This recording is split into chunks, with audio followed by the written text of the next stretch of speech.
కాళేశ్వరం ప్రాజెక్టులో జరిగిన అవినీతిపై బండి సంజయ్ ఆధారాలతో సహా బయట పెట్టగానే బీఆర్ఎస్ నేతలు అవాకులు చవాకులు పేలవుతున్నారని గోష్ మహల్ ఎమ్మెల్యే రాజాసింగ్ ఫైర్ అయ్యారు.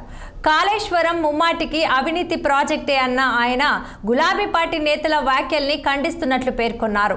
బీఆర్ఎస్ నేతల వైఖరి చూస్తుంటే ఉల్టా కోర్ కొత్వాల్ అంటే ఉన్నట్లుగా ఉందని ఎద్దేవా చేశారు.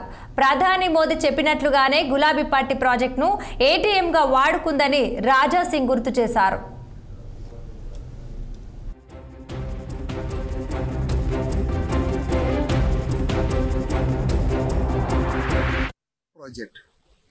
కాళేశ్వరం ప్రాజెక్ట్ పైన మా కేంద్ర మంత్రి బండి సంజయ్ గారు ప్రూఫ్ సహా మీడియా ముఖంగా తెలంగాణ ప్రజలకి తెలియాలని బండి సంజయ్ గారు మాట్లాడినారు.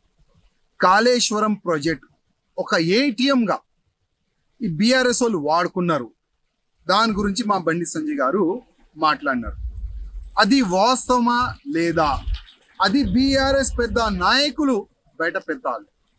అదేవిధంగా మా బండి సంజయ్ గారు ఏమంటున్నారు, అసలు ఎవరు అయ్యా సొమ్ములాగా మీరు ఒక ఫెయిల్ కాళేశ్వరం ప్రాజెక్ట్ తీసుకొని వచ్చి దాంట్లో మొత్తం అవినీతికి మొత్తం బీఆర్ఎస్ నాయకులు పాల్గొన్నారు, మొత్తం కరప్షన్ చేసినారు.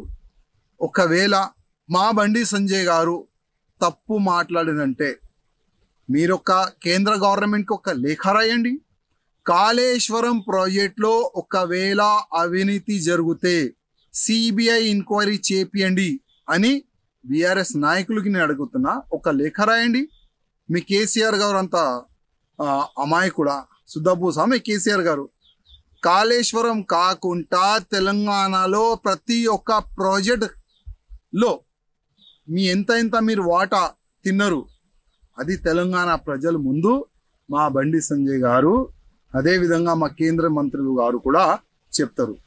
ప్రతిసారి ప్రధానమంత్రి మోదీ గారు కానీ అమిత్ షా గారు కానీ జేపీ నడ్డా గారు కానీ తెలంగాణలో ఎక్కడైనా రైలులు కానీ పొలిటికల్ మీటింగ్లు కానీ ఎక్కడైనా వాళ్ళు పెట్టుకుంటే ఒకటే సబ్జెక్ట్ పైన వాళ్ళు ఫోకస్ చేసినారు, తెలంగాణలో జరుగుతున్న అవినీతి పైన.